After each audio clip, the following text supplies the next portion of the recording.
My name's Michael. I've been at Maxwell for 5 years and I'm a contract supervisor. We begin the installation by preparing the surface, sandblasting the area of the tubular where we install the centralizer.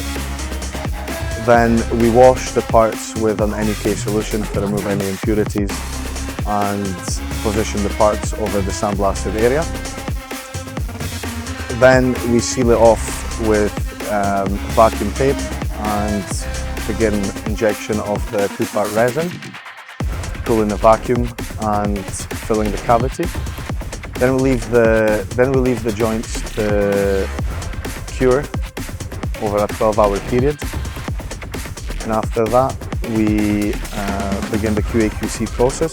So we remove all the tape, we drift the centralizers to make sure they pass through the required ID. Then we paint them with a protective paint and package them into PEG frames before they're sent to the customer.